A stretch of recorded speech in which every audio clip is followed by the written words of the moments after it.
we ask Dr. Sandeep Negi sir to welcome the guest and address the gathering. Uh, Good evening to everyone. And we have Good evening, sir. Professor Dev Valaniti is with us now. He is from the academia और आप एक writer भी हैं और आपका जो research area है वो डिजिटल इमेज प्रोसेसिंग रहा है। आपके जो मेन एरियाज हैं जिनमें आपने काफ़ी काम किया है वो क्लाउड क्लाउड कंप्यूटिंग है, जैसे कि ऑब्जेक्ट ओरिएंटेड प्रोग्रामिंग आपका एरिया है। ह्यूमन कंप्यूटर इंटरेक्शन पर आपने काफी काम किया है और इन्हीं एरियाज में सर ने बुक्स भी लिखी हैं। बोलनी जी, आपकी जानकारी के लिए मैं ये बता दूं कि ये आइकन जो प्लेटफॉर्म है, आइकन Yes, sir. का मतलब है कि आर्टिफिशियल इंटेलिजेंस नॉलेज नेटवर्क, एक टाइप का नॉलेज नेटवर्क है ये, और पूरे उत्तराखंड को हमने इससे कनेक्शन, एक नॉलेज शेयरिंग का एक प्लेटफॉर्म बनाने की कोशिश की है। तो आइकन को हम आईकैन भी कह रहे हैं, और स्वबोध के लिए, मतलब अपने बोध के लिए और अपने जागरण के लिए हम आईकैन करके ही इसको प्रोनाउंस करने की कोशिश कर रहे हैं। तो मैं बहुत ज़्यादा इसमें आगे कहूँगा नहीं, सीधे सीधे मैं बोलोनी जी को आमंत्रित करता हूँ कि अपने उद्बोधन से हमारे बच्चों को कुछ बताने की कृपा करेंगे। निवेदन। धन्यवाद। Thank you, sir. Thank you very much. Thank you, all the listeners. Myself, Dr. Debaloni. I have completed. First of all, I will tell you something about myself. I I have completed BTech, MTech, and also I did. If someone is from diploma, I have completed first diploma in computer science engineering from Government Polytechnic Dehradun. Then I have completed my BTech from GB Pant Engineering College, Padi Gadwal. After that, I have completed my MTech from the same Faculty of Technology, Dehradun, which is situated in Dehradun. And I also completed my PhD in image processing and machine learning, which is also from the Uttarakhand Technical University, which named as Veer Madhav Singh Bhandari Uttarakhand Technical University. And now I have total experience of more than 16 years. Now currently I taught in many colleges like the GRD, like the F40, and the in UT also. I did job in UT also and GRD. Then I Uttaranchal University as well as Quantum University. And currently I am associated with the Shivali College of Engineering as a professor and head. As far as I wrote three books, which are basically in the field of the human computer interaction, how you connect the human and the computer.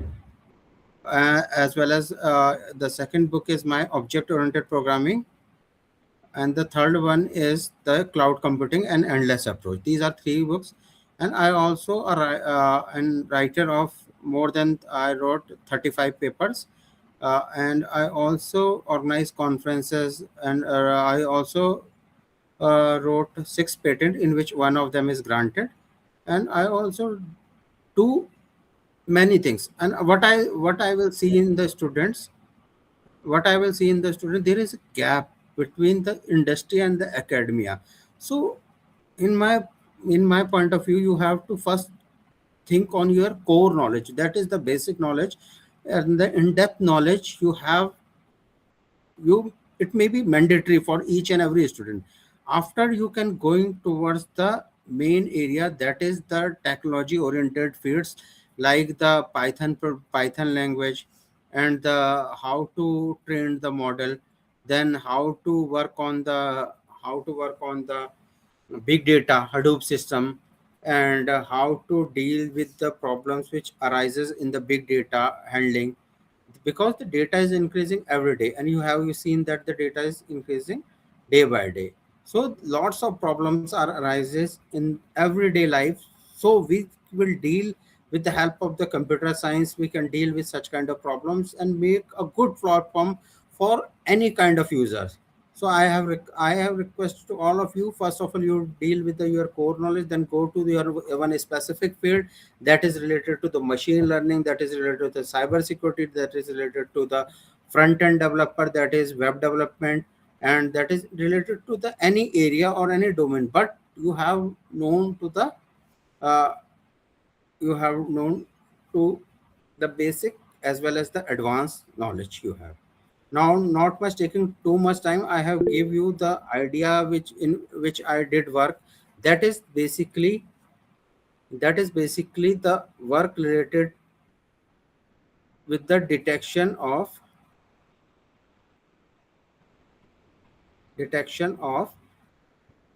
a type of a cancer that is called what we call the hydrocephalus. Now my screen is visible to everyone. My screen is visible. Yes, Yes, sir. yes. Now the I am telling today you about the detection of hydrocephalus using segmentation and neurophysi techniques. There are basically the two techniques which I am talking about.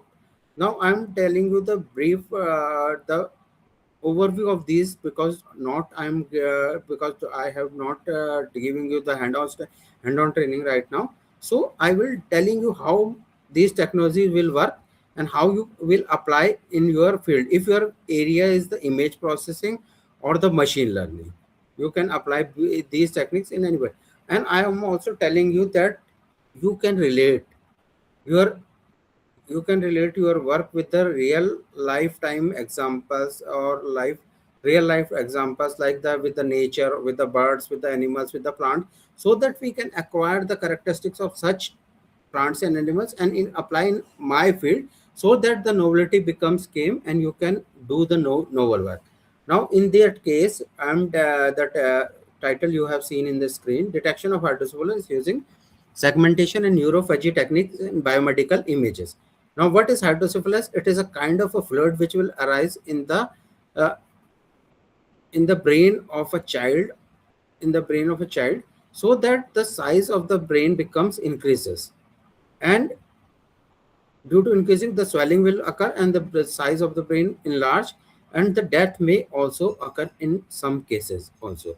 So we detect the in that work I did work in hydrocephalus, in which we will detect such kind of disease using segmentation. Now what is segmentation?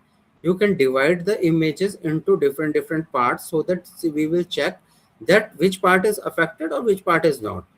And the neurophagy technique, fuzzy techniques, as you already aware about the fuzzy is the line between the 0 and 1, okay, which is not fully true or not fully false, which is that is the fuzzy technique in biomedical images. Biomedical images are different images from the normal images.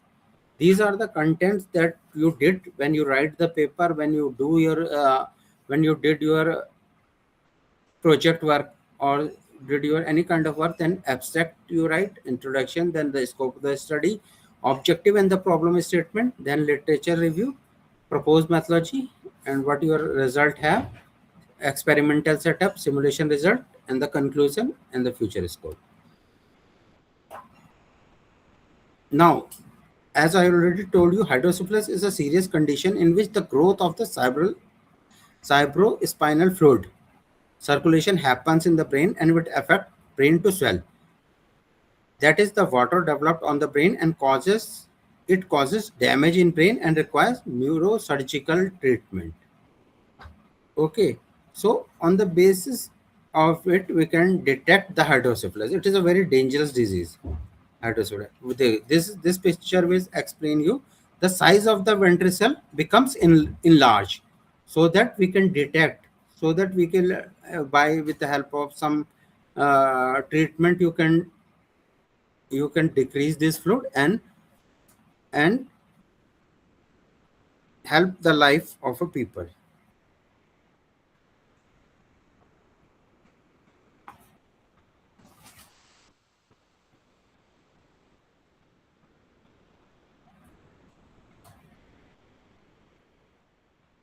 The main objective, there are, I will tell you about the two main objective. That is the first one objective, that is detection of foreign object in a brain using BMAP technique, and I will discuss on the last topic to perform the comparison of various existing classification technique with the proposed hybrid classification technique. And this objective is also related with the third one, that is the detection of hydrocephalus using deep CNN. That you done in what you have done the lots of research, or research author based on the publisher, you can find its approach, and you can also find the research gap from the literature survey. Now this is the methodology we have used, that is the BMAP, a fuzzy based model. In proposed methodology, work on various existing segmentation technique like the thresholding, edge based, and region based. Then by checking all the merits and demerits of various segmentation technique, we apply segmentation with fuzzy logic and create a model that we given this model a new name, that is BMAP model. It will generate with the help of, when we did the segmentation, then applying the fuzzy logic, then we given the name the then we given the name it to the BMAP to detect foreign object in a brain. I first of all I will collected the data set from the various hospital like the CMI and the from the various repositories also. So what we did, that is the images in the form of the medical images, then I will convert it in the form of DICOM images or the JPG DICOM images into JPG images. So what we do? Firstly, we collect the data set. Then we map. What we do? We create a objective function. Then apply the methodologies. Then the data set here. The data set given from the different repositories like the Braids, Bytes, and Harvard Medical School, and also the CMI also. These are the sample images of brain tumor, which will contain the benign and the malignant, tumorous as well as non-tumorous images.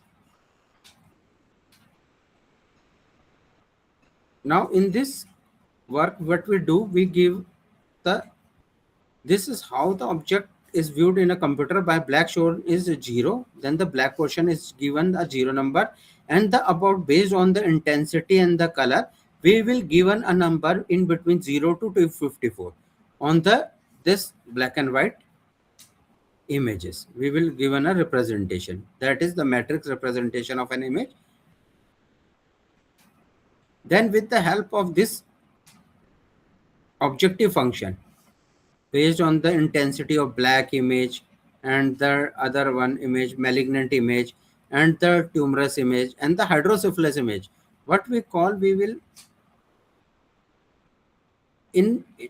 find this technique which in which image this BMAP function will find which image will contain the benign image or the malignant image or the tumorous and the hydrocephalus image. This will with the methodology of it, in which we will convert it into the gray scale image, in which we will be finding the intensity of the red, green, and blue.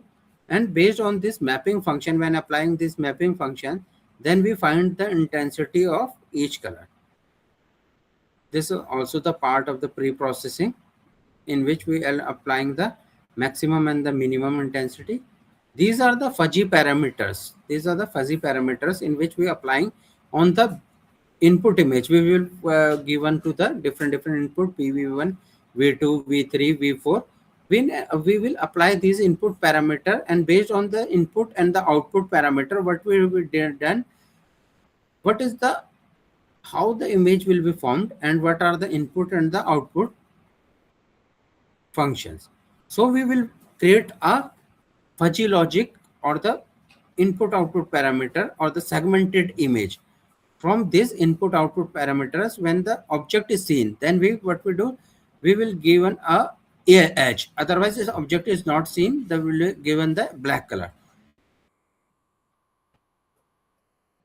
This is the algorithm for the sample image. As I already told you, first we will convert the DICOM image into the DCM file, then converting that into JPG. Then with the help of input and output parameter, applying on the fuzzy logic in table 1 and 2, then they read the patient image and converting into the red, green, and blue channel, then converting into grayscale, then finding its intensity and segment the image. This whole work will be done for the segmentation. Segmentation, what will done? We will divide the image. So where here we will find the image boundaries. This is the result of this work. Here he will what will do? Then we will found the Bayesian segmented. And in case of hydrocephalus segmentation, this portion will be shown like this. In case of malignant segmentation, the image will be shown like this. Here the Bayesian means the tumorous image, the malignant means non-tumorous image. Then hydrocephalus. In case of hydrocephalus, hydrocephalus segmented image. This is the result of the first objective. These are the graphs and the edges of the MRI images, which we will seen and which will done in the MATLAB also. The accuracy of this result is 100%. The previous methods achieved are, these are the KNN, then the fuzzy C means DWT and the PCA. These are the results acquired by the previous algorithm, and the result acquired by the BMAP is 100%, which will acquired by my work. And that's why I will publish this paper in the BMAP, a fuzzy based model to detect foreign object in the brain. This is my paper, and it will Springer and the SCI paper.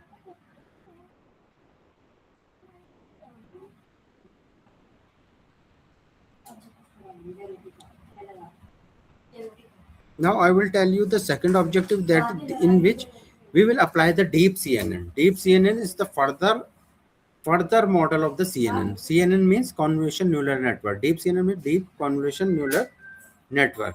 In deep CNN, what will happen? We will apply the more filters and we will be extracting the more images accurately, so that we will getting the better results.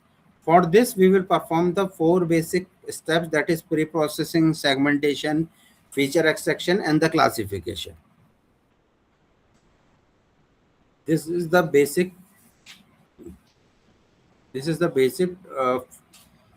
diagram of the developer, that is input image. Then in pre-processing, what we apply the pseudo color transformation. For segmentation, we will apply the mean shift clustering. For the feature extraction, we will apply the CLBP. And for the last classification, that will apply the deep CNN, imperial penguin optimization. When we will deploy the, then after that we will getting the detected image. So this is the basic what we done in the machine learning. We will learn in the machine learning. In the case of classification, we apply the machine learning, and for the classification, we will apply the machine learning in the for the, or also for the case of detection of image. These are again the sample images. Then we will do what we will do in the case of pre-processing. Input the image, pre-process it, and convert into pseudo color transformation. Then it will convert into color transformation, so that the image will be more clear and more visible, so that we will getting the desired output. Segmentation, as I already told you. Feature extraction. In feature extraction refers to the process of transforming of raw data into numerical feature that can be processed while preserving the information into the original data set.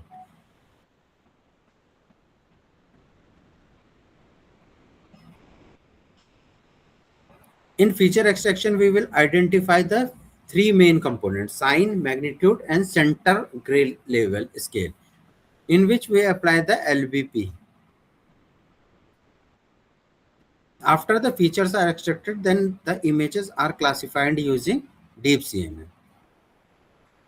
Now the classification. For the classification, what we use, the imperial penguin optimization. And as I already told you in the starting, that we will apply our methods technology with the nature objects, or the nature plants, or the natural animals. So I applied the quality of the penguin, how penguin will work, how penguin will we go forward from one point to another, how they will go in a groups.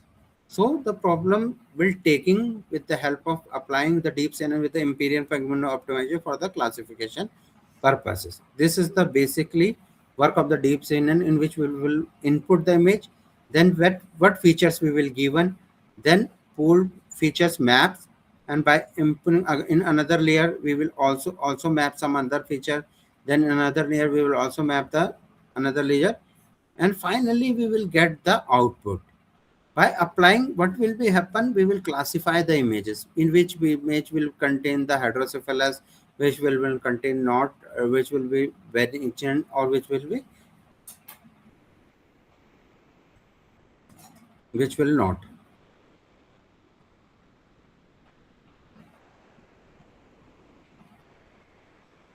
Now, what classification using deep learning, deep CNN will done? Convolution layer consisting of set of filters which are used to extract the local features from the input.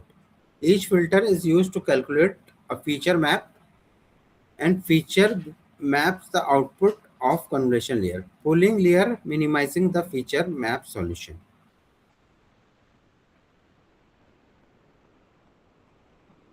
What Imperial Penguin Optimizer will do? It will generate the huddle boundary so that we will getting the required field.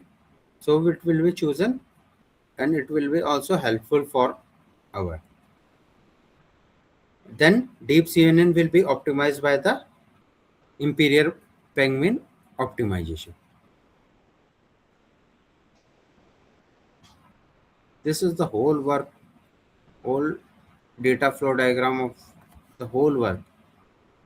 That is the input image pre-processing, then segmentation, feature extraction, then we apply the machine learning, then optimized by the CNN, then dense layer, then the output. Then we test cases for the CNN, whether the hydrocephalus will be done. Then from the whole cheat things, we will generate the model. Or from the parameter initialization, compute filters, identifying the hurdle boundary, compute temperature and distance between imperial penguins, search agent position in adapted and fitness. This is for the imperial penguin optimization, this process. Then we hyper tuned with these parameters with the help of the CNN, and we will getting the result with the help of the deep CNN. This is the whole roadmap or the solution of the CNN with Imperial Penguin optimization. What the optimization will be do, we will getting the best result. This is our work, that in our work what will CLBP plus mean shift clustering plus deep CNN. For the segmentation we will generate the new technique. For the clustering we will generate the new technique, and for the deep CNN plus Imperial Penguin optimization we will generate the new technique, so that we will getting the result that is 99%, 99.1, 98.2 and 98.5, which will be better than the older methods and the older techniques. This is the performance chart of the developed model. Accuracy and validation. This is for the accuracy and validation. This is classification time comparison with the other developed methods. Accuracy performance of the various approaches in which our accuracy is highest. That is the last one that is proposed.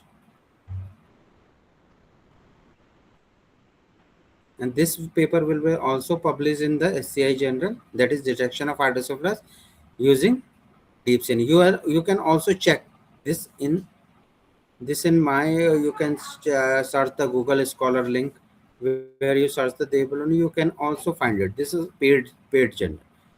You can only read the abstract by paying the 39.95 euro. Then you will getting this paper. In the last conclusion, that I already told you, the accuracy will increase, the sensitivity will increase, and the precision value will be increased by applying these methods. And you can detect the hydrocephalus. Then I applying this model, I run this model, and I offer this model to Dr. Kolyal. They become very happy to seeing this, and they apply, because it can not detect the hydrocephalus easily. By applying this work, they can detect it very easily.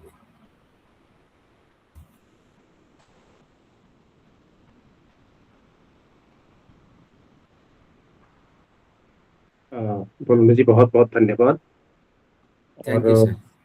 हाँ, आपको invite किया और neural network fuzzy logic के बारे में और जो आपने डिस्कशन बच्चों को दिया, जो नॉलेज बच्चों को दिया, वो काफ़ी ज़्यादा हेल्पफुल होगा आगे इनके फ्यूचर में, जो टेक्नोलॉजी डेवलपमेंट और बाकी सारे एरियाज को समझने में। मेरा रिसर्च का एरिया भी स्यूडो कलर इमेज प्रोसेसिंग और डिजिटल इमेज प्रोसेसिंग वाला एरिया ही था। तो जी सर। आपके इंटरेस्ट को देख करके और आपके एरिया ऑफ इंटरेस्ट को देख करके मुझे बड़ी खुशी हुई कि जो है आज आपने इस तरीके से डिटेल्ड जो डिस्कशन किया। तो आप पता चला कि वरुण जी हमारे एरिया के हैं और फील्ड के हैं, है ना? जी सर। तो आपका नहीं, आगे अगर भी। बच्चों और भी डिटेल्ड आपको किसी और चाहिए तो आप मेल या सर के थ्रू बात कर सकते हैं। कोई भी जानकारी चाहिए आपको और डिटेल में, तो हम I am always with you बेटा। किसी को कोई और चाहिए, क्योंकि इतना ज़्यादा तो नहीं हो पाता, क्योंकि प्रेजेंटेशन मोड में टाइम का भी लिमिटेशन रहता है। ठीक है, हम्म, अब आगे आने वाले समय में भी और जुड़ते रहेंगे, और संदीप सर जो काम कर रहे हैं उसके लिए भी बहुत ही अप्रिशियल है वो। अप्रिसिएशन के लिए बहुत ही बढ़िया काम है कि आप लोगों को एक गाइडेंस प्रोवाइड कर रहे हैं। बेसिकली एक किसी की भी एक लाइफ में ना एक गाइडेंस मिलना बहुत जरूरी है, ताकि आप राइट पाथ चूज करके राइट डायरेक्शन में मूव कर पाए। सर हमारी टीम जो है एसओटी से टेक्सास की टीम तुर्की में गई थी आजकल में ही, और एक इवेंट में उन्होंने फर्स्ट पोजीशन भी गेन करी। तो आप देख सकते कॉन्ग्रेचुलेशन हैं sir, thank you, thank you. कर रहे बच्चे जो है इस टाइप से जो है। आपका बहुत बहुत धन्यवाद सर। और आप प्रेजेंटेशन में भी रहेंगे तो मैं प्रेजेंटेशन के लिए इनवाइट करूंगा नेक्स्ट जो साल नहीं then please. Yes, sir. Now, starting with presentations, first is Mr. Dhruv Gupta presenting on modern war technologies. Am I audible? Yes.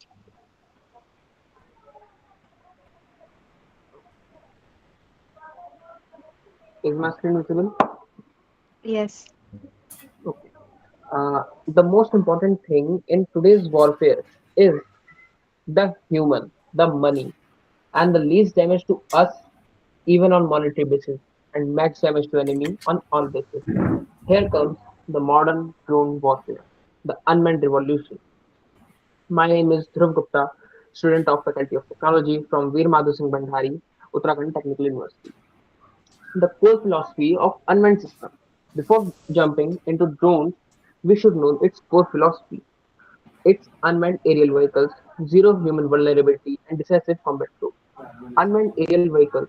The unmanned systems are most extensively used in unmanned aerial vehicles. UAVs and UCAVs deployed for precision strike, persistent surveillance, and electronic warfare operations across all combat domains. Zero human vulnerability.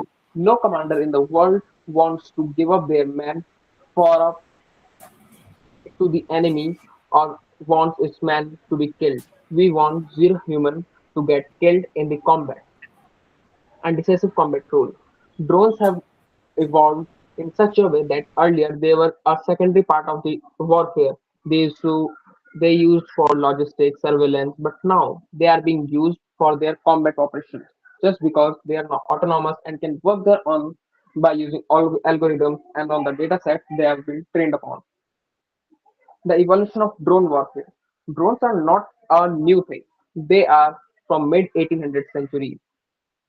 Early concept was like but there will be an unmanned balloon, or you can say a balloon that will be carrying explosives to the enemy area and it will burst there and cause damage. But it's very highly dependable upon air. If the air blown in to our territory, the balloon will burst in our territory only. Then comes Cold War era. Target drones. In Cold War era, the drones were developed in such a way that they can do reconnaissance, surveillance. For example, Rank 5B saw extensive use during Vietnam American War, but it was only used for reconnaissance purposes. Reconnaissance means for viewing the movement and the performance movement of the enemy.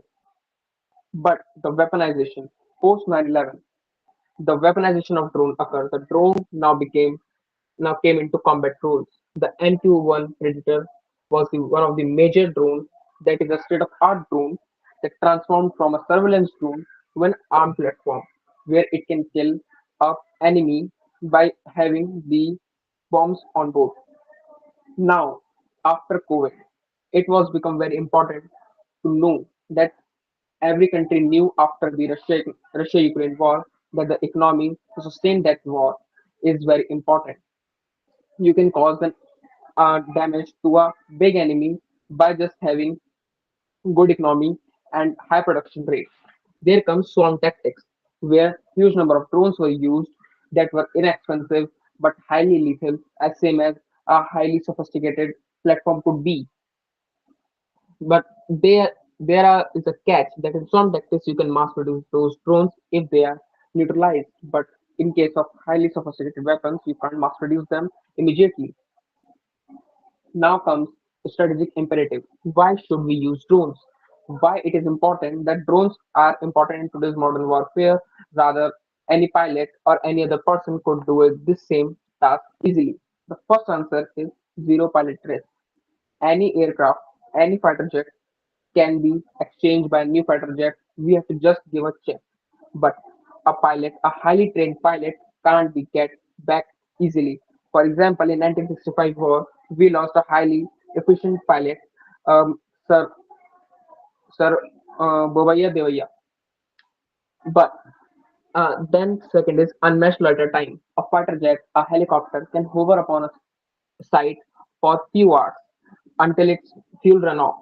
But in case of drones, it can remain airborne over that target became by being not uh, in airborne for over 24 to 40 hours or even more.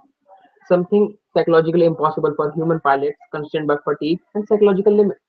Cost efficiency. A, a Rafale comes into $100 million, but in same $100 million you can buy number of drones, Harop drones, a number of MQ-1 Reaper drones that are state of art. They can perform the same task similar to a Rafale can do.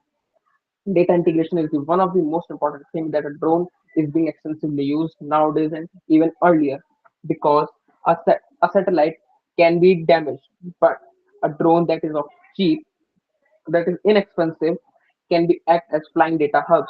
They can provide feeding of battlefield intelligence to ground commanders, enabling real-time decision making and coordinating operations at the real time. Transformative strategic significance. The as asymmetric advantages. Small nations doesn't have high economy or high budget, but everyone has to protect itself from its adversaries. So here comes the drones. Drones perform similar function to a sophisticated fighter jet can perform, but in a low cost. So these countries choose these weapons over them. For example, in American-Iran war, Iran doesn't have a huge economy, but it has a economy that can sustain large number of drones that is being used extensively by Iran over American sophisticated fighter jet.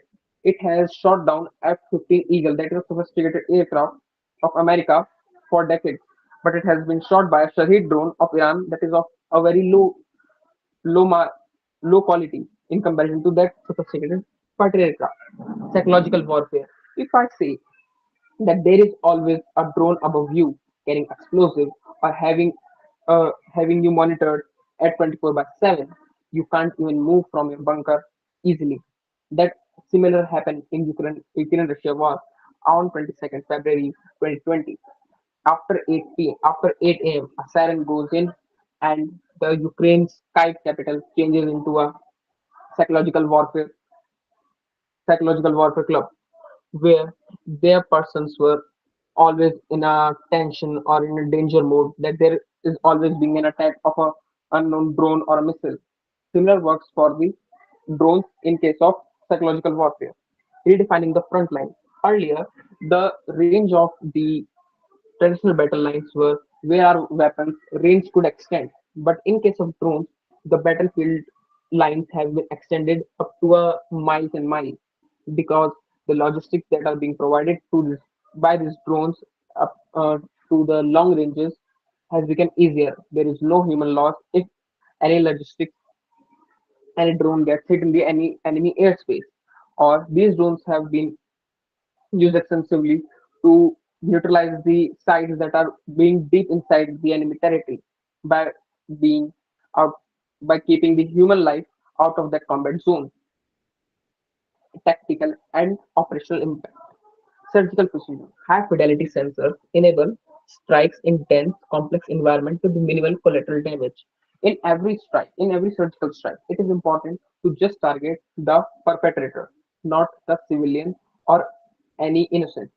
And here comes the drone. They can precisely target by gathering the information, by collecting that information and using it just for killing that perpetrator or causing that damage to that person. Force multiplier. It enhances artillery accuracy by providing real-time target detection from above. In artillery, there is always a thing that every artillery has now: shoot and scoot. That is, it shoots a weapon and then it moves from its location. But if we have a drone continuously monitoring over it, we can uh, predict its future location and strike there only to neutralize that thing. Expandability. Commanders can take bolder tactical risks with those drones. Earlier, no commander wants that any bolder decision should be taken where his pilot life could be in danger. But today, if we have those drones, those pilots being at a safer distance can be used to target those places that are very, very high risk in normal cases. Combat proving grounds. Recent conflict. There are three examples that can prove the drone warfare is now a new era. Karabakh 2020. Uh, there was a war between Armenia and Azerbaijan in 2020, where Azerbaijan was having Turkish TB2 long endurance drones, which against Armenian Soviet era highly sophisticated air defenses.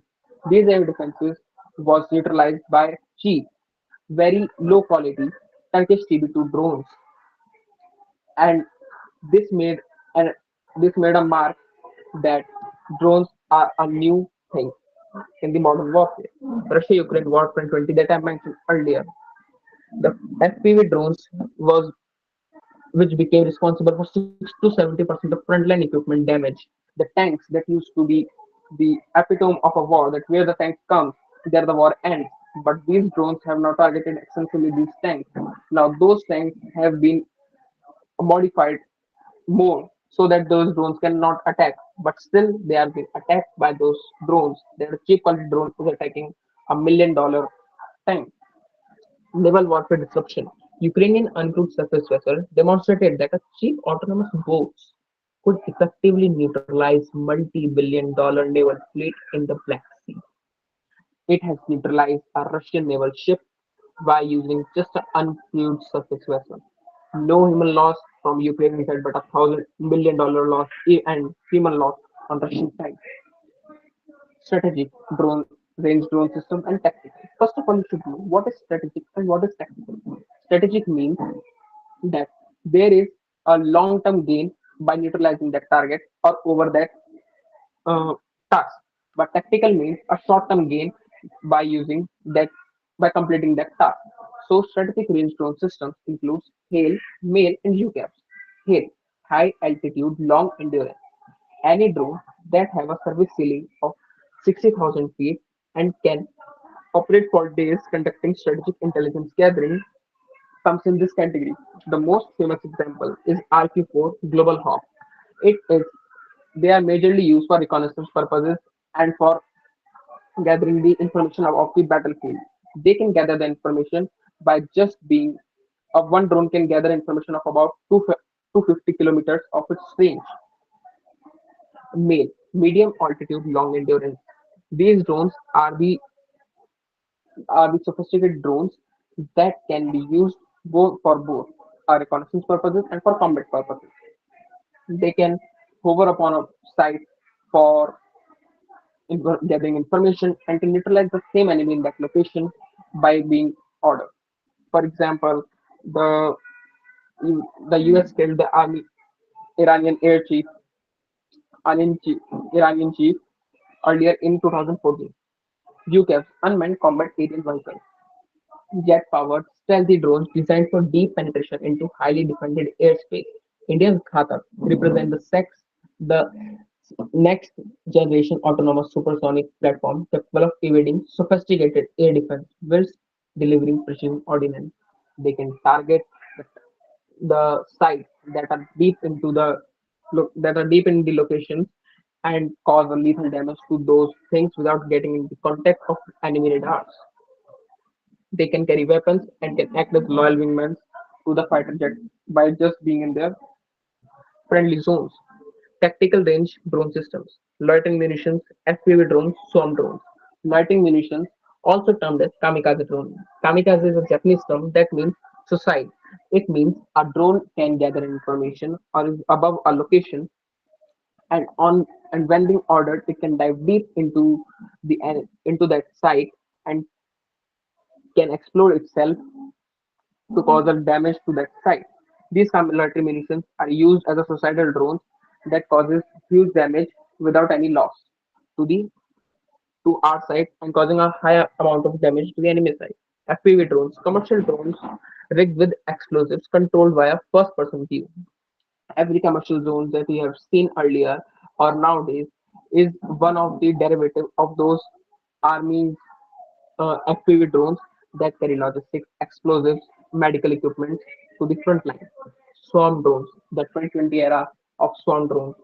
We are using inexpensive drones that are in large numbers that are used to saturate the enemy's air defense, which causes, which enables us to use the high amount of missiles over those air defenses to utilize them and cause a lethal damage to enemy's air defense and compromise its airspace so that our future plan can work along with them. Swarm drones cheap have cheap materials that can be mass manufactured and can be used for lethal damages because they also carry some explosive that has to be neutralized by the enemy and can't be ignored. The global military drone market. Now we have discussed so many amount of drones, but there is always an economy behind it. The global drone military market.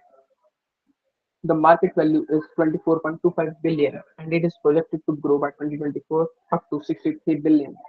For example, just 1 million plus US Army 1 million plus tactical drone is alone ordered or planned to be acquired by US Army.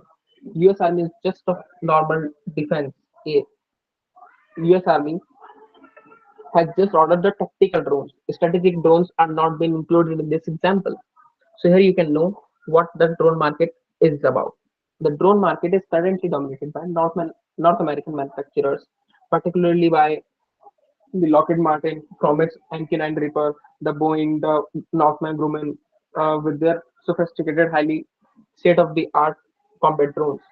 But now Asia Pacific region is experiencing the fast growth globally, driven by Chinese production capabilities, indigenous Indian indigenous development programs, and Turkish and Iranian highly cheap but lethal drones. Indian drone revolution from importing dependency to global powerhouse. Earlier, we used to say that India just buy the things from outside for defense and use it. But now our mindset has been changing. We have been focusing from a long years to be a self-reliant and defense export oriented economy. Drone market in India, a perfect storm of growth. Indian drone market is experiencing explosive expansion because Indian drone market is soaring backed by massive push for domestic defense modernization. Indian government, its Indian government, its policies and strategic investments have created an environment for the startups and normal companies to expand to use their R&D in developing the new state-of-the-art drones that can be sold to the world and by the tag of Made in India. Regulatory catalyst catalyzed by 2021 drone rules and import ban for on foreign complete drones. That means you can't buy a drone from a foreign country. You either assemble it inside the India or should have a component of such for some percentages that is indigenous and locally sourced, which enables the local economy to get boom and be included in the drone manufacturing market of India. It enables the low capital businesses to assemble the weapons, assemble the drones, and enable the industries with high budget to do R&D and develop a new kind of drones for the country. India now houses over 500 drone-related companies, rapidly moving from assembling imported parts to manufacturing indigenous flight controllers and frames. This includes very large companies like Solar Defense and Idea Foods. The paradigm shift, the mindset of India of buying the imported things like imported drones from Iran and MQ-9 Reaper. India is now aggressively transitioning to self-reliance, developing its own drones, its own armory, its own arsenal. Strategic geography. India's complex, high altitude border with China and Pakistan make it one of the most largest operational environment for military drones in the world. That means if any country is interested in buying Indian drones, it just have to pay the check and buy it because Indian armed forces have a high rigorous test test standard, and along with its strategic geography, we have a varied amount of terrains in India only, which enables any kind of country, any friendly nation to buy those things easily. Export ambition. India is positioning itself to become global drone hub by 2030, targeting exports to friendly nations in Asia and Africa. The ambition is backed by competitive pricing. We will be selling those things at a very low price so that our competitors could not even catch up with us. Proven performance in extreme conditions. Our equipment are highly rigorous tested by the Indian Armed Forces. That means they have a proven track record of working, unlike the Chinese counterpart, and strategic partnership. We have a large strategic partnership with the different nations. Even the enemy nation, even the two enemy nations have friendly conditions with us. That makes India a global drone hub contender very easily. India's progress, major defense program leading the way. We are not just manufacturing the drones today. We are working regularly on the new kind of drones that we can make by 2030. Ghatak stealth UCF. In the left corner, you can see a black colored aircraft. That is Ghatak UCF, Ghatak UCAV. It is a stealth UCAV that I have mentioned earlier that it can cause a high lethal damage to an enemy airspace without without getting known by the enemy defense system that it is there only. The Defense Acquisition Council has approved four squadrons, that is 60 UCAVs of initially, that whenever there is these Ghatak UCAVs will be inducted and tested out by the Air Force and Army, they will be inducted directly into the armed forces. Tapas BH-201. In right corner, you can see a male drone that is Tapas drone. It is an indigenous male drone closing in a final operational clearance for extensive border surveillance. It has been clearing the tests and the paperwork for extensive border surveillance, and after it can be used for surveillance as well as for combat programs that can carry weapons on of number of types and used for combat purposes. Swarm drone induction. Indian Army has become one of the first major global forces to fully operationalize high density swarm UCAVs for combat operations. Indian Army has made a new kind of platoon in every battalion that names Ashini, that has the personals that are highly trained of using UAVs and these drones, the swarm drones, the other kind of drones that are being inducted by the Indian Army extensively. Key players, architect of Indian drone industry. I've mentioned that Indian drone market is exploding, but there are number of number of industries that are leading that thing. For example, the Idea Force, New Space Research and Technology. The drone that are you the company that you are seeing, Idea Force, it has the undisputed domestic market leader with roughly 50% market share. It is a company made by two two to three students of IIT Bombay in 2008, and have been extensively making these kind of drones since then. The drone that you have seen in Three Idiots that was being the flown by Amir Khan was of Idea Force only. That drone name was Switch Drone. New space research and technology pioneering swarm technologies and loyal wingman concepts, securing heavy funding and delivering high density swarms to the military. Swarm localization push. Strong government has been pushing very largely over localizing the parts, the electronics, the communication systems, the fuselages that they wish to be made inside India. And plus is our plus is that our adversary is China, and it is the only country that has dominated this market for decades. And in any country, there is always a ban of buying these products from enemy country or being manufactured by enemy countries. So it is a plus for India that our localization industry will be booming because you can't buy things from China directly or indirectly. So we have to develop it on our own. The technology behind modern warfare technology.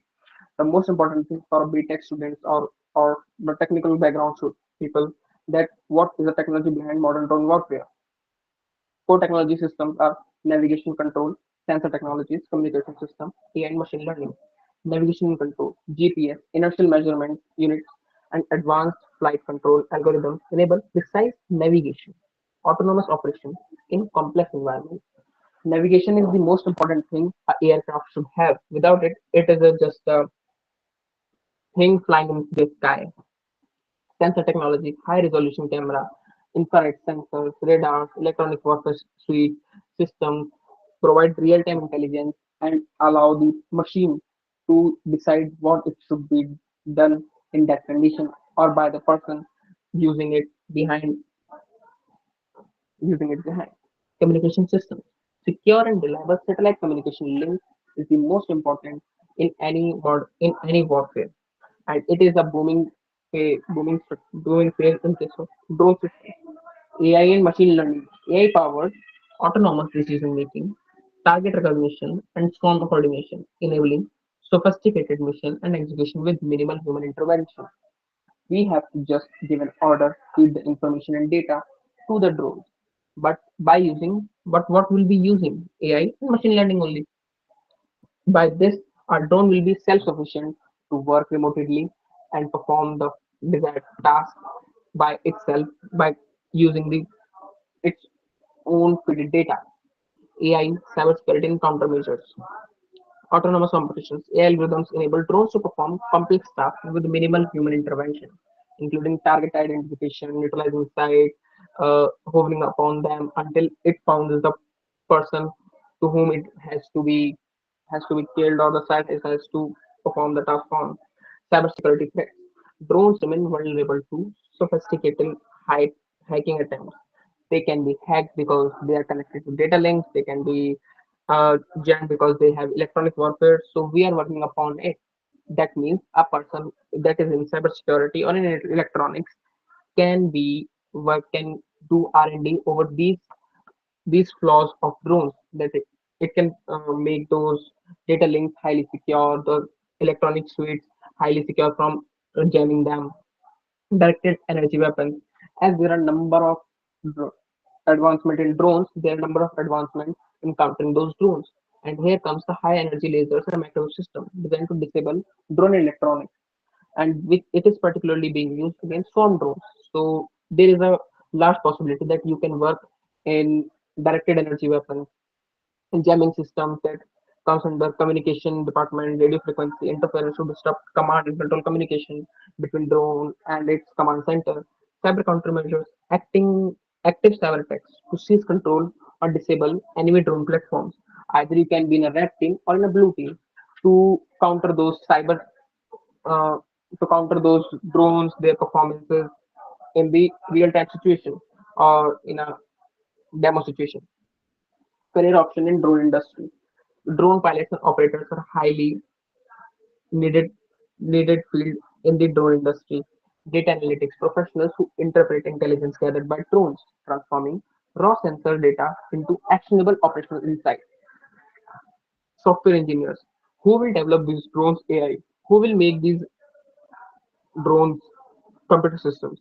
There will be software engineers, develop and maintain drone software, AI algorithms, autonomous systems that can power next generation unmanned platforms. Cybersecurity experts. Those drones should be unhackable. Those drones should be working in GPS denied environment. These drones can work in the regions that can be easily altered, easily counterfeited. So we need highly motivated, highly intellectual cybersecurity experts, research and developers.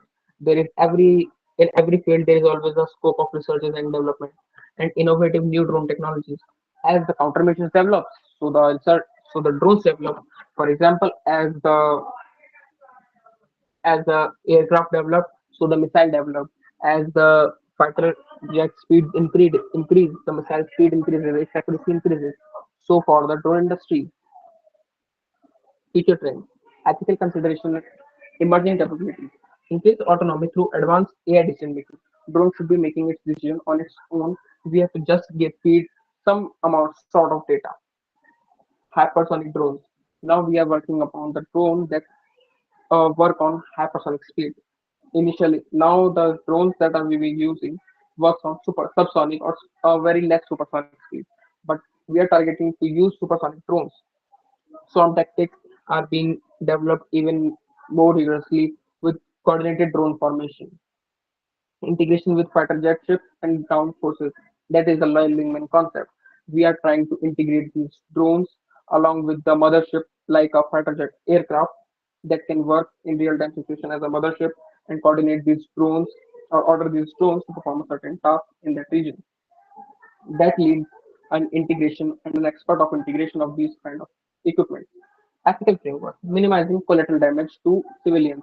In every war, there should be least civilian damages as possible, and these can be minimized with drones. And there is an ethical framework that these are machines that are not being under our control always. So there is an ethical thing that arises here, addressing surveillance and privacy concerns. That the drone that we are using should have the electronics of our choice, should not be compromised so that enemies using our drone only to use against us. And there was a rumor that some Indian army drones were being flown into the Chinese site and landed safely there because they were having the Chinese electronics. So there is an ethical issue that occurs. So although it is a rumor, but it can be a fog of war during the warfare situation. Developing international regulation. There are very less regulations for the drones preve- preventing drone technology arm races. As like there was an arm races for nuclear, there was a arm races for fighter jets, for aircraft. There should not be arm race for drone technology because it's an AI, because it's a machine that is controlling itself only. There should not be a time that it can work upon its own and can be such a level that it can annihilate whole human population. If you have seen Iron Man 3, there is a scene that Iron Man has developed about 40 to 600, 40 to 670 Iron Man suits, which can work upon them themselves by just ordering them. But there was a problem. They were corrupted.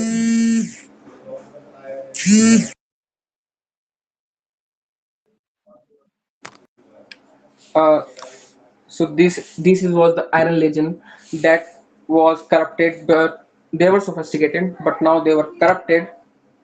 So they were meant to be destroyed by the Iron Man itself. And so here the ethical and the emerging technologies ended with the modern drone warfare technology. Thank you.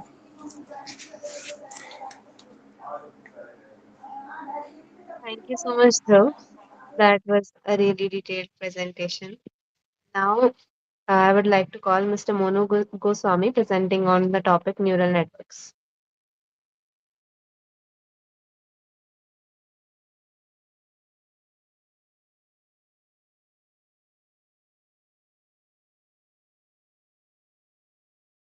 Am I audible? Yes. Thank you so much, ma'am.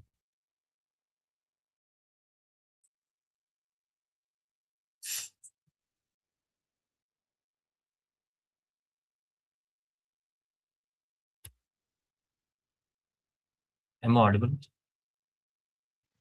Yes, you are audible. Thank you so much. Is my screen visible? Yes, it is visible.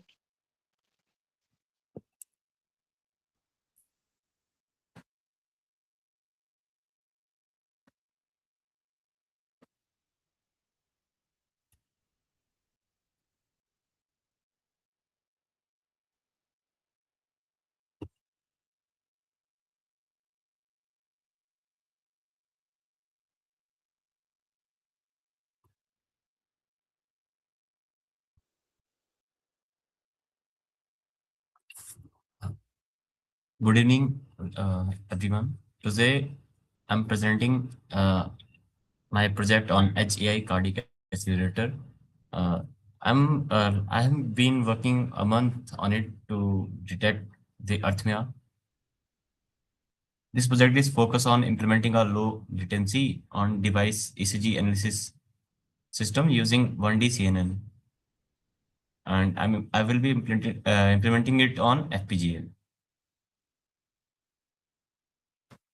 Currently, most rural cardiac monitoring systems rely on cloud-based systems, our smartwatches and other devices. This introduces several critical issues: high latency, often between 200 to 800 milliseconds, depends on the internet connectivity; privacy concerns due to data transmission; high power consumption. In many rural areas, stable internet is unavailable, making these systems unreliable. Our goal is to eliminate the dependency on the internet and interface directly on hardware, achieving nearly a zero latency. And here we can see an image which is basically representing a lot of samples of ECG signals. Here we can see samples are undefined and they are random. So arrhythmia is a stage where our heartbeat signals are random, or they are not there. There is no not any uh, actually हमारे यहाँ पे कोई सा भी sample हमारा match नहीं कर रहा था, हमारी कोई पोजीशनिंग मैच नहीं कर रही होगी, तो हम उसको अर्थमेटिक स्टेज में काउंट करते हैं। या तो फिर हमारे जो भी सैंपल्स अभी आ रहे हैं, सडन उसमें चेंजेस आने लग जाए, या पीछे वाले से हमारा कॉरस्पॉन्डिंग सेम नहीं हो रही है, उस चीज को हम अर्थमेटिक में काउंट करते हैं। देन अगर उसमें सडन चेंज हाई में जाता है या लो में जाता है, उसके बेस पे हम उसको अलग अलग चीजों में डिफाइन करते हैं फिर बाद में। Here we can see a basic ECG signal जो मैंने अपने प्रोजेक्ट में यूज किया था। तो ECG input here we can see it is a 8-bit signal।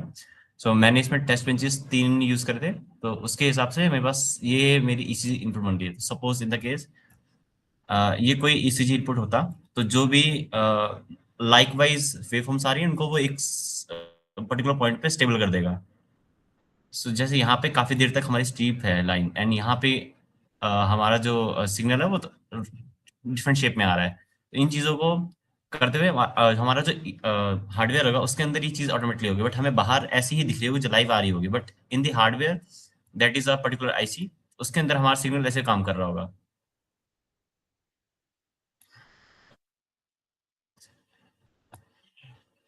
So here is a methodology, RTL design using system Verilog and top CNN score, and functional simulation and synthesis implementation and bitstream. So in the right hand side, we can see my IC design after the synthesis implementation. So I'm having 3 inputs, that is ECG input sampling and clock, and one of them is reset. So on first we developed RTL modules, then we performed functional simulation using test benches. Next synthesis and implementation were done on hardware. Each step was verified to ensure correctness and performance. On our implementation shows very efficient resources utilization. Only 0.1% of LUTs we have used. So this is the तो in the current scenario already going on, अभी तक हमारे पास 16 bit and 32 bits में ICs हैं जो इस चीज पे काम करती हैं, and they are very efficient, they are very useful, but their power consumption is high and there is a lot of hardware is used. So we are here in the 8 bit we are doing to reduce the power consumption and reduce the hardware usage, and very low flip-flop usage. As we can see, 71 flip-flops are only used in my project, and power consumption is around 3.5 watts. Stable operation at 100 megahertz. This indicates that our design is lightweight and scalable, with plenty of room for future of expansion.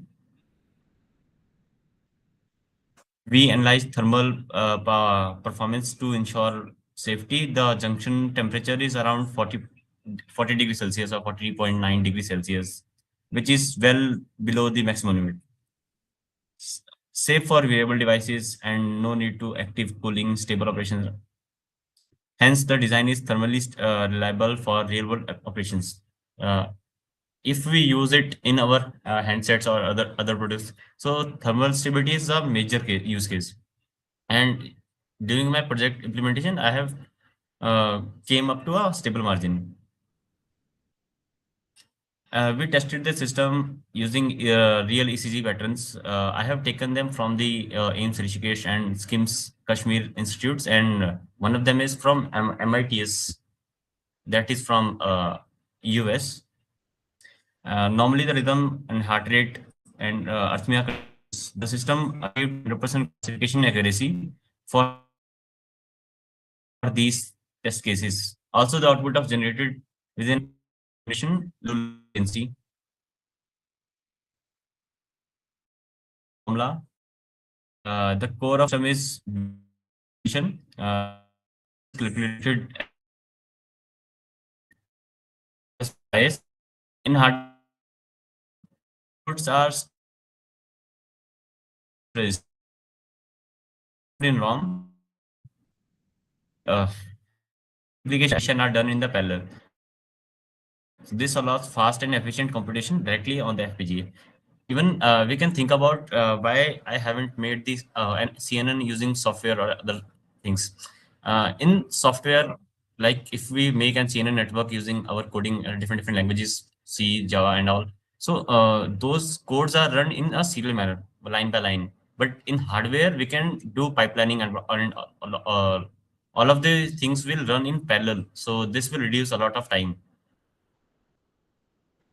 During implementation, we have faced issues related to Vivado constraints and input pins constraints. These are resolved by properly defining constraints and XDC file. These steps are crucial for successful bitstream generation.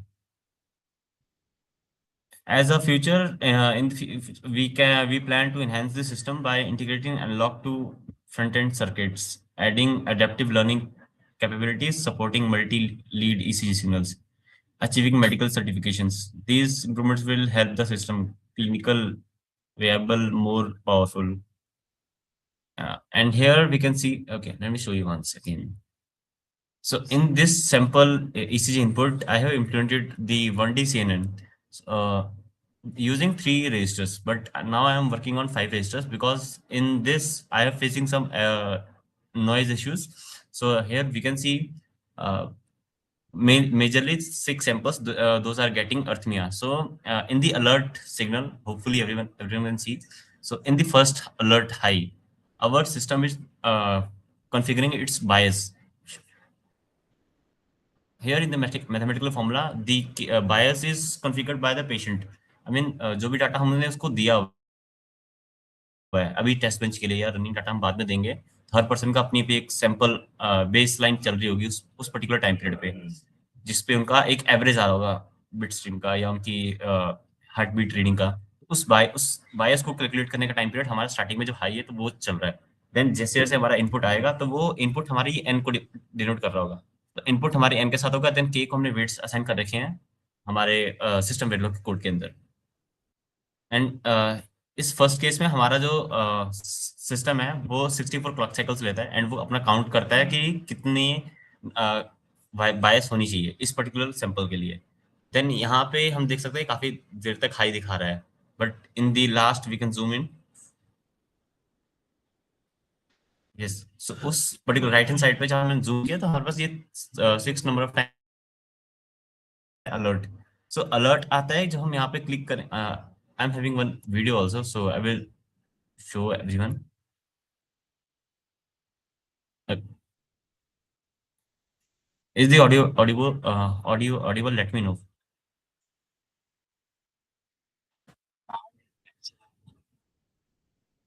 Uh, the audio is audible or not It from the is video? not audible. Yeah. Can just give me a minute.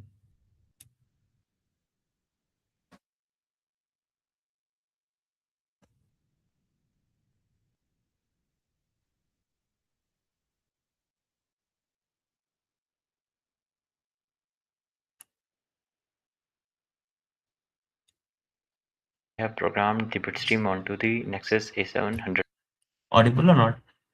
It is audible now. Thank you so much, ma'am. यहाँ पे हमारे पहले 8 switches जो हैं ये हमारे ECG input के 8 bits को रिप्रेजेंट कर रहे हैं. एंड इसके ऊपर की एलईडी जो हमारी चल रही हैं ये number of alert event counts को काउंट कर रही है. एंड हमारा अलर्ट यहाँ पे V14 एलईडी पे रिप्रेजेंट हो रहा है. और लास्ट वाला जो स्विच है वो हमारा रीसेट बटन है. एंड हमारा प्रोग्राम रीसेट हाई पे काम कर रहा है, इसलिए हमारी जो स्विच है वो हाई पे है ना. यहाँ पे हम देख सकते हैं जैसे हमारा यहाँ पे जो अलर्ट है वो हाई आ रहा है और बिट स्ट्रीम्स के अगेंस्ट ईसीजी इनपुट किया है 0 1 0 0 0 0 0 1. तो हम ये सेम अभी इम्प्लीमेंट करके देखेंगे. 0 1 0 0 0 0 1 0 और हमारा यहाँ अलर्ट हाई हो चुका है. एंड ऐसे ही हम बाकी डाटा सेट्स में भी ट्राई कर सकते हैं. हम इसके लिए चेक करते हैं, एक लो के लिए चेक कर लेते हैं. तो यहाँ पे हमारा अलर्ट लो है और जो इनपुट है वो 1 1 1 1 और 0 0 0 0 है. तो हम पहले इसको वापस लाएंगे नीचे. 1 1 1 1 अलर्ट हमारा अभी भी 0 है.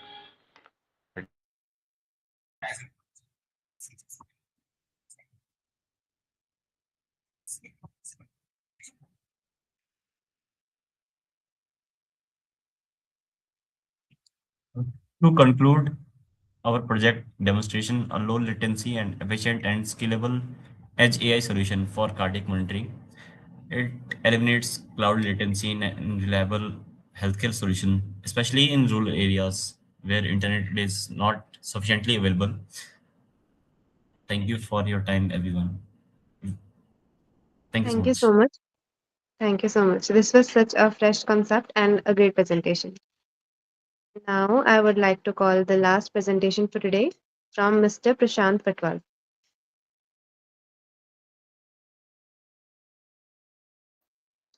Hello, hi everyone.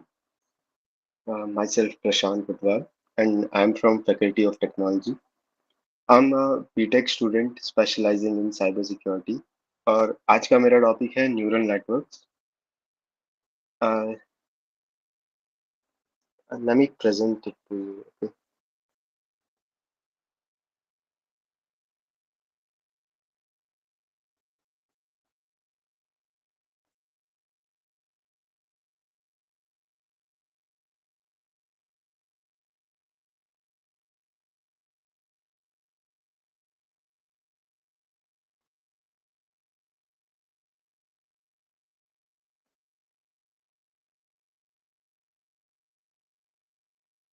Am I audible?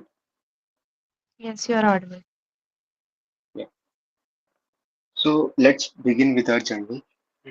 जो हमारा ह्यूमन ब्रेन है वो डिसीजंस कैसे लेता है? Can anyone answer?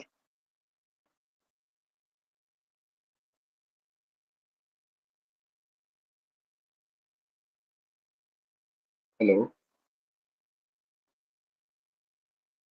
हाँ, कंटिन्यू करिए. जैसा हमारा ह्यूमन ब्रेन है वो एक्सपीरियंसेस से सीखता है. तो जो हम और आर्टिफिशियल ब्रेन है वो भी ऐसे ही पैटर्न मैचिंग करके वो भी अपना डेटा अपडेट करता है और ऐसे ही सीखता है ताकि वो एक प्रिसाइज डिसीजन ले सके। तो बट मशीन लर्निंग का सिंपल मतलब है कंप्यूटर्स को एक्सप्लिसिटली प्रोग्राम करने के बजाय उन्हें डेटा से लर्न करने देना। जैसे हम एक्सपीरियंस से सीखते हैं वैसे ही मशीन पैटर्न आइडेंटिफाई करती है और इनपुट डेटा को प्रोसेस करके एक आउटपुट जनरेट करती है। वो हर टाइम अपने आप को रिफाइन करती है ताकि वो अच्छे से हमें सॉल्यूशन प्रोवाइड कर सके। What is neural network? Neural network एक सिस्टम है जो ह्यूमन ब्रेन से इंस्पायर्ड है। ये छोटे छोटे नोड से बना हुआ होता है जो मिलकर डिसीजंस लेते हैं। जैसे हम इनपुट देते हैं, उसमें बहुत सारी हिडन लेयर्स होंगी जो कि प्रोसेस करेंगी, हमारे डेटा को फिल्टर करेंगी, फिर हमें कुछ आउटपुट प्रोवाइड करेंगी।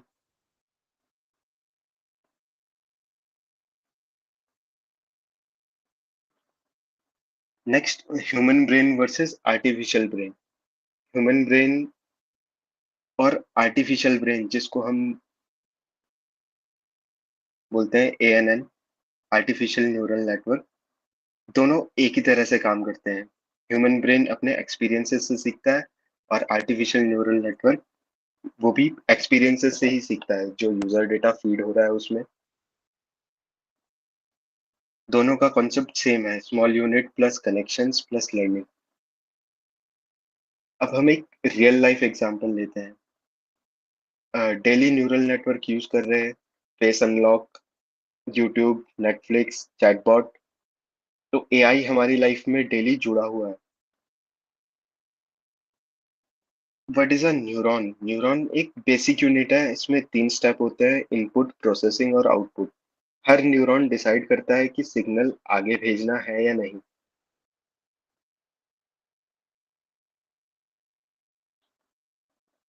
न्यूरल नेटवर्क की लेयर्स क्या क्या होती है? पहली लेयर का काम होता है इनपुट लेयर, जो कि डेटा लेने का काम करती है। दूसरी हिडन लेयर, जो कि हमारा इनपुट लेने के बाद उसको प्रोसेस करता है। फिर आउटपुट लेयर फाइनल आंसर देता है, जैसे एक पाइपलाइन जहां हमारा इनपुट रिफाइन होके अगली लेयर पे पास ऑन होता है। एक एग्जांपल समझेंगे न्यूरल नेटवर्क कैसे काम करता है।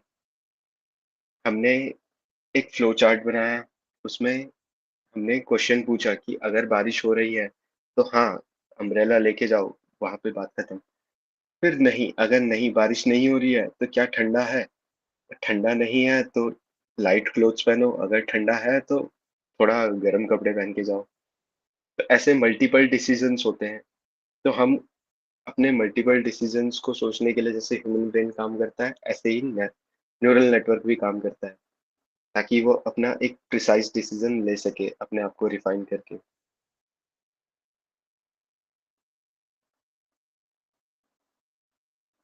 अब तक हमने देखा न्यूरल नेटवर्क क्या है, कैसे स्ट्रक्चर है। अब हम देखेंगे एक्चुअली में काम कैसे करता है। हर इनपुट का एक वेट होता है, यहाँ पे हम देख सकते हैं एक सिंगल न्यूरॉन पे सबका वेट है। तो हर वेट पे एक अलग अलग इनपुट है हर किसी का। तो जो हमारा न्यूरॉन है वो सारे इनपुट्स को सम करके हमको एक आउटपुट प्रोवाइड करने का काम कर रहा है। सन सब इनपुट्स का वेट इक्वल नहीं होता है, कुछ का वेट ज्यादा होता है, कुछ का कम होता है। हाई वेट होगा तो उसका स्ट्रॉन्ग इन्फ्लुएंस होगा, लो वेट होगा तो उसका वीक इन्फ्लुएंस होगा।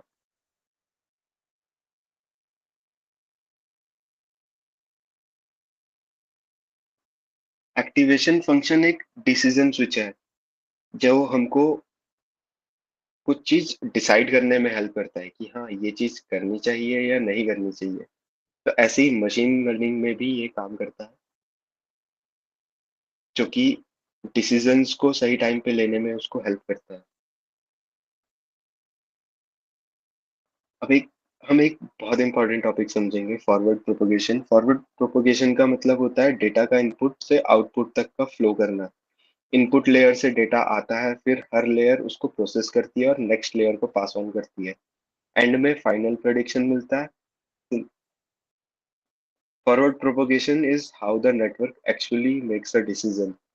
जैसे हम मल्टीपल फैक्टर्स कंसिडर करके डिसीजंस लेते हैं, वैसे ही नेटवर्क इनपुट को कंबाइन करता है और कुछ एक फाइनल कंक्लूजन पे आके कुछ चीज डिसाइड करता है।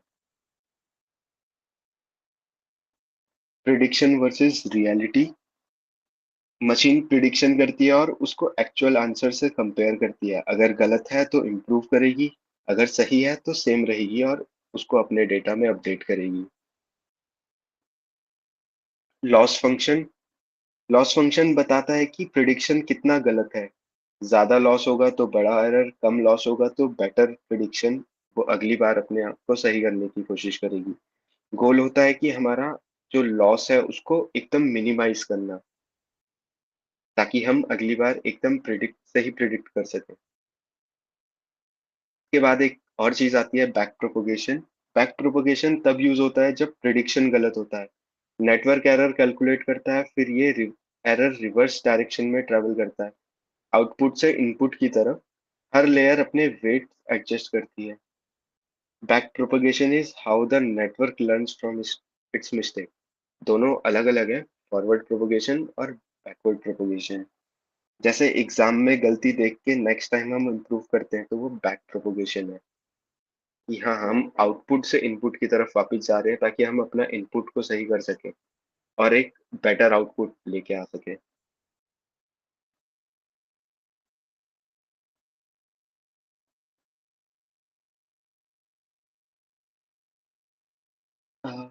हम इसकी रियल लाइफ में एप्लीकेशंस देखेंगे। जैसे एआई इमेजेस को एनालाइज करके ऑब्जेक्ट्स आइडेंटिफाई करता है। Face recognition system, medical imaging, security systems, object imaging. तो ये हमारी डेली लाइफ में यूज होने वाले केसेस है। स्पीच रिकॉग्नाइजेशन, वॉइस को टेक्स्ट में कन्वर्ट करना, गूगल असिस्टेंट, सिरी, एलेक्सा। सेल्फ ड्राइविंग कार्स, इसमें कार्स में सेंसर्स लगे होते हैं जो कि हमारे इन्वायरमेंट को समझते हैं और डिसाइड करते हैं कि हमें ब्रेक लेना है, एक्सेलरेट करना है, या फिर स्टीयरिंग किस तरफ घुमाना है। तो इसमें पूरा मशीन लर्निंग ही काम आ रहा है, जो कि इन इन इन डिवाइस इन इक्विपमेंट्स को सही डिसाइड करने में हेल्प कर रहा है कि किस टाइम पे क्या चीज करनी है। Fraud detection system, neural network transactions analyse करके फ्रॉड डिटेक्ट करते हैं, नॉर्मल और सस्पिशियस बिहेवियर आइडेंटिफाई करके। अगर नॉर्मल ट्रांजैक्शन होगी तो वो उसको मैच करेगा अपने प्रीवियस डेटा से और उसको नॉर्मल उसमें डाल देगा। और सेम चीज अगर वो फ्रॉड ट्रांजैक्शन होगी तो वो उसको ब्लॉक कर देगा। तो ये हमारे बहुत बहुत सारी चीजों में हेल्प करता है। अब ये last but not the least, AI बहुत पावरफुल है, लेकिन इसके चैलेंजेस भी हैं बहुत सारे। ये बायस्ड है, इसमें हमारे प्राइवेसी कंसर्न्स हो सकते हैं, और रिस्पॉन्सिबल एआई बनाना हमारी रिस्पॉन्सिबिलिटी है। तो क्या हम सिर्फ एआई यूज नहीं कर सकते हैं, हम एआई को खुद से बिल्ड भी कर सकते हैं। बहुत सारे टूल्स अवेलेबल है।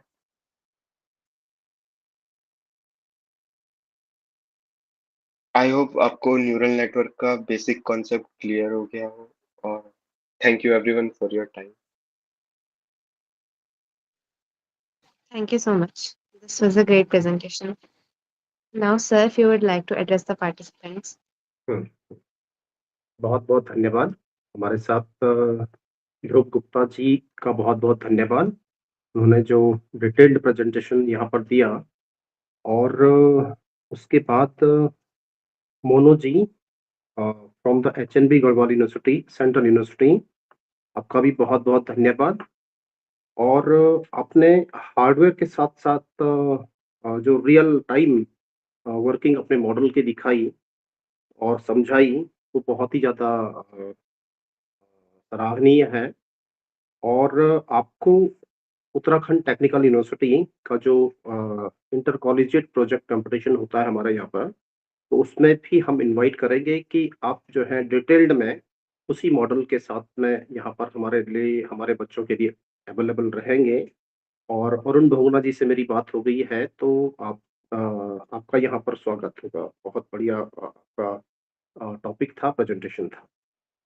साथ में ही हमारे जो लास्ट प्रेजेंटेशन जो प्रशांत पटवाल जी का भी बहुत-बहुत धन्यवाद।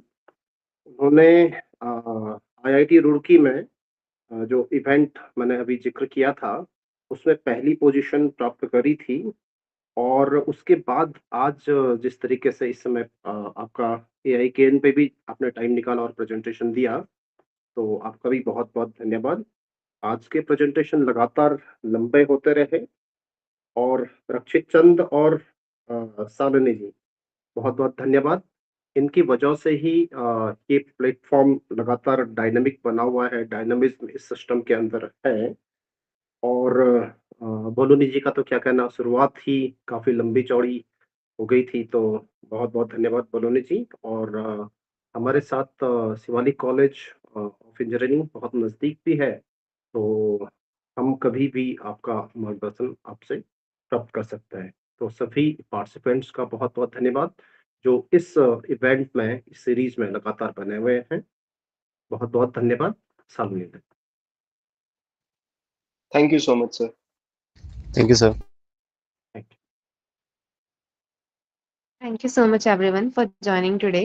It is your participation and cooperation that makes this event successful. Thank you so much.